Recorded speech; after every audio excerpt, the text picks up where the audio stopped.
History is usually found where it was carved, in the stone walls of temples, the foundations of palace ruins, and the ink of royal decrees. But those records belong to the people who held the power. The laborers, the fishermen, and the outcasts lived lives that the official monuments often ignored. To find their story, we have to look back to the very beginning of the region's timeline. We see it in the artifacts of Mohenjo-Daro and in the oldest myths of the land. This painting depicts the ancient Halisaka dance, where Lord Krishna leads the gopis in a rhythmic, circular performance, a tradition that predates almost any written record we have today. If you aren't the one holding the pen, how do you ensure your struggles and your faith aren't forgotten? These communities used the only tools they truly owned: their bodies, their voices, and the food they prepared. They transformed the mechanics of survival into a permanent form of art. These folk traditions serve as a living ledger. They are the unwritten records of a proud people who chose to carry their history in their movements, creating an archive that survives as long as the dance continues. For the Koli and Karva women of Saurashtra, history was defined by the physical toll of building. Their days were spent pounding lime and earth into the foundations of houses, using a heavy wooden block called the tippany. It was exhausting, repetitive, and brutal work. To manage the strain, they turned the tippany from a tool into a percussion instrument. By syncing their strikes to a shared beat and singing as they worked, the labor was no longer just a task. It became a performance that allowed them to sustain their energy for hours. We see a similar transformation near the wetlands of Nal Samovar, where the fishing communities developed the Padar dance. The choreography of the Padar is a literal map of their daily life on the water.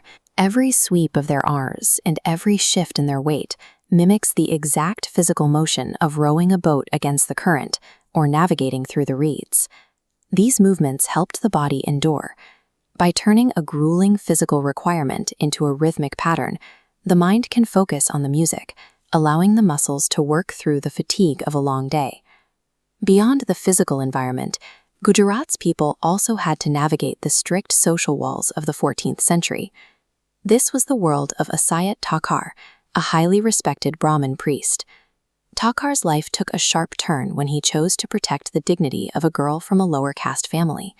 He shared a meal with her, an act of compassion that his own community viewed as a crime. He was immediately excommunicated and cast out of the only world he knew. Forced into exile, Thakur used his knowledge of performance to fight back. He created bhavai, a traveling theater style that moved from village to village, specifically designed to mock the social elites who had rejected him. This mind map shows how bhavai was structured to address specific social issues. Performers used the loud copper bungal pipe to draw a crowd before launching into plays called veshas. One branch, the Kajoda Novesh, was a direct critique of social customs like child marriage, using humor to expose the flaws in the system. Bhavai provided a rare opportunity for the disenfranchised. Under the cover of a comedy show, they could stand in the middle of a village square and publicly challenge the people who held power over them. Today, Garba is a global phenomenon, often seen as a massive, colorful festival. But the scale of these modern circles hides a much older, more precise design. At the center of every circle is the Garba Deep, a clay pot with small holes holding a single lamp. It represents the source of life, and the dancers moving around it are a physical representation of the universe in constant, cyclical motion. That same attention to structure shows up in the kitchen. For major festivals, devotees prepare the Chapin Bhog, an offering made of exactly 56 different items. The arrangement follows a strict geometric logic, placed to mimic the layers of a blooming lotus. It starts with an inner ring of 8 items, 16 in the middle, and 32 on the outside, totaling 56 petals. Through these circular dances and calculated food arrangements, a regular citizen could step out of their daily routine and physically align themselves with a larger divine order. These cultural traditions were never meant to be static museum pieces. They are functional tools, built by specific communities to solve the unique challenges of their time and place. You see it in the martial Mer people, who needed heavy sticks for their disciplined dandiya, and the Bhavai actors, who relied on the satirical wit of the Ronglo character for dissent. Even the region's relationship with animals was recorded in performance. The Kachi-Gordi dance features elaborate, vibrant dummy horses, allowing communities to celebrate and mimic the equestrian heritage that was central to their local economy. These performances are the unwritten ledgers of a society, the proof of their existence, their work, and their beliefs. The next time you see a traditional folk performance, look past the costumes.